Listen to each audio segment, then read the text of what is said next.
Enter ang pinakamalupit na selfie camera this 2025. Hawak ko right now is the Huawei Nova 13 Pro. Itong phone na ito has a dual 60MP na front-facing camera. It is also equipped with the latest AI best expression na feature na hindi mo pa makikita sa ibang smartphones. And plus yung kanyang selfie camera can zoom up to 5 times zoom. Wow! Malaki din ka ng storage at 512 gigs plus 100 watts na Huawei Supercharge. More details after this quick intro.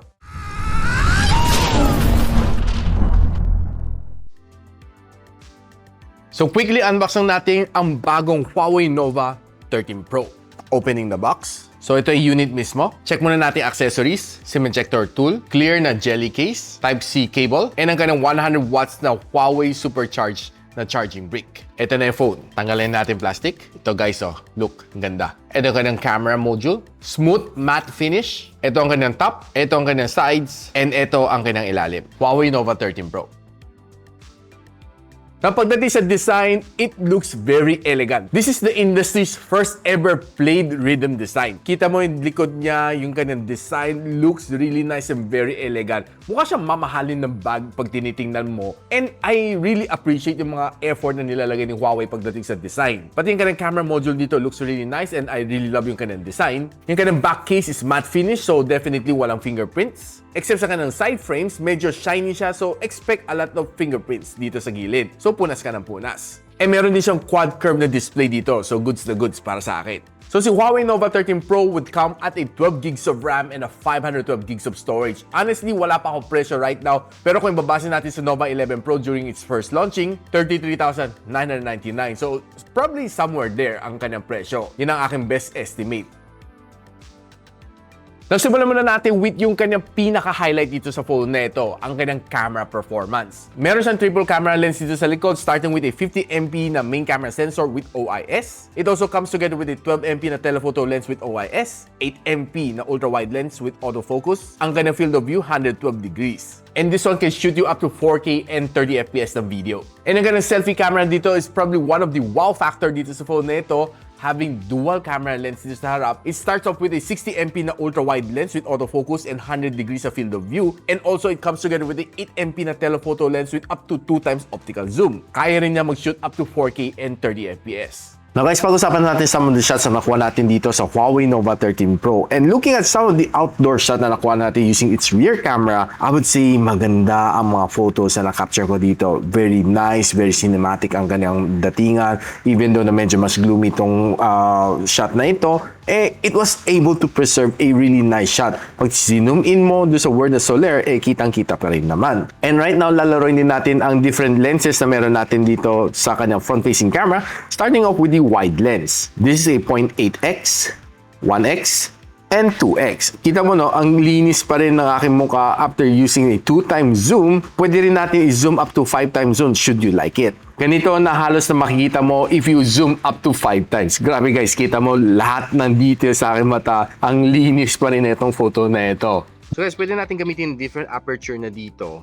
So you can set it to 0.95. Ganito ang makukuha natin. You can set it to 2.4. This is the output. You can set it to f4. Ganito ang maging output natin. Then we can also set it to 7.1. This is how it looks like. And meron din siyang f16. This is how it looks like. So you can freely play with the aperture dito sa Huawei Nova 13 Pro. So guys, right now lalaroin na natin yung AI best expression niya. Let's just simply select a photo. Kita natin no, this is medyo awkward yung mata ko no. Normally ang mata ko would be bigger, but in this photo medyo papikit na ako no. Mukha akong inaantok. So right now gagamitin natin yung AI feature nito. Press lang natin yung edit button, AI retouch, best expression. Kita mo, ni-scan yung mga mukha namin, no? Let's see akin, no? I-analyze niya, give you different expressions. And guys, lumukha yung mata ko. Pwede ka pumili dito. I think this is yung pinaka-ample na mukha para sa akin. Let's check sa mga ibang, no? So, pwede niyang mas pa-smile siya. Ayan, okay. So, this one. Pwede natin baguhin din. Let's just say ganito. So you can change the different expression ng tao. So I think this is better. Ayan. Save as new.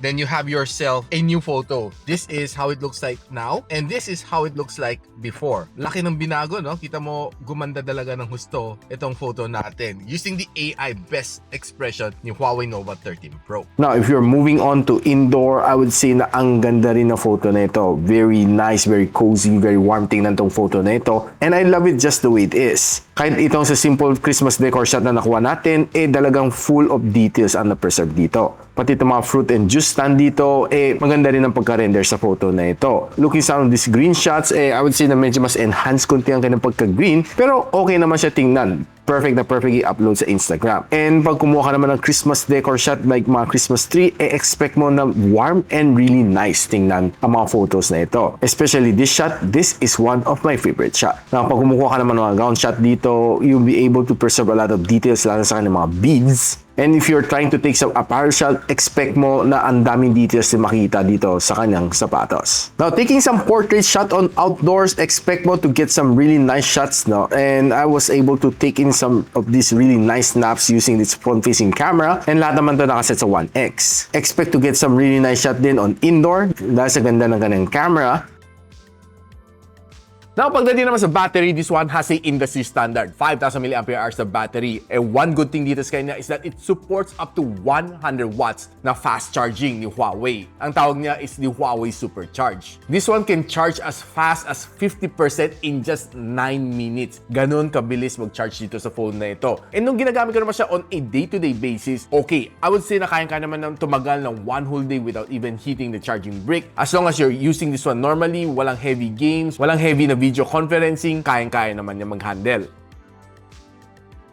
Now, ang display nito is a 6.76-inch na LTPO AMOLED display. Meron siyang 120Hz of screen refresh rate and meron din siyang 90% na screen-to-body ratio. E makita nyo guys, no, quad curve ang display nito. So, curve siya sa taas, sa baba, and pati sa sides. So, swiping from left to right, up and down, okay, smooth na smooth ang experience ko dito. Now, if you're browsing on this phone naman sa mga social media sites like Facebook, TikTok, expect to give you a really good experience dahil sa kanyang 120Hz of screen refresh rate. As long as maganda naman yung internet connection, I would say na kayang-kaya naman ito to give you a really good, satisfying experience browsing on your social media platforms. And if you're watching naman your favorite shows dito, I would say na it's also good. Watching on YouTube sa high resolution, it gave me a good experience dito. Kahit anong panoorin mo dito, be it anime, basketball games, or mga MTV shows, expect to give you a really good immersive experience. And another good news sa inyo is malakas din ang kanyang loudspeaker na stereo. Now, another thing na siguro poproblemahin mo is that sasabihin mo, wala na namang Google Play Store to. Walang problema dahil this one has the Huawei App Gallery. Kung gusto mo gumamit ng Google Play Store, it's very easy. Pasok ka lang dito sa Huawei App Gallery. I-search mo lang tong Gbox, install. Ayan, installing. Open natin. Ayan ang Gbox. And you have a working na Google Play Store dito sa loob. Ayan, it's a perfectly working na Google Play Store. Madali lang, di ba? So dito magagamit mo ang Gmail, ang Google Maps, and well, YouTube. Wala kang maging problema dito. And I've tried several banking apps dito like BPI, BDO, GCash. Walang problema dito sa Huawei Nova 13 Pro. So guys, ano masasabi ko dito sa Huawei Nova 13 Pro? It has one of the best selfie cameras ever. And pinaka-favorite feature ko dito is yung kanya AI best expression. Sabihin natin na kumuha kayo ng group picture, yung isa sa inyo, nakapikit ang mata while you shutter, i-edit mo lang kanyang mukha, gagawin niya nakadilat na. Ganon ka-okay yung feature na ito. First time ko lang siya nakita and it's only available dito sa Huawei Nova 13 Pro. And probably another thing na gustuhan ko dito is yung kanyang big storage at 512 gigs, plus yung kanyang 100 watts na Huawei Supercharge. Plus some of you might even love yung kanyang played rhythm design. All of that nandito sa Huawei Nova 13 Pro. So guys, bibili na ba tong phone na ito once na lumabas? Let me know in the comments and I'll update the links on the description box below para malaman natin ang official pricing na itong phone na ito once it hits the Philippine market. But as of now, you see it first here kay Gadget Sidekick. So if you like this video guys, don't forget to share it to your friends and a quick sub to this channel is definitely awesome. I'll see you in my next one. And so, ako para si Richmond and you're watching Gadget Sidekick. What's up? Like and subscribe to my channel. Don't forget to hit that notification bell. For one of my latest uploads, click the dito. And for one of my popular uploads, click here.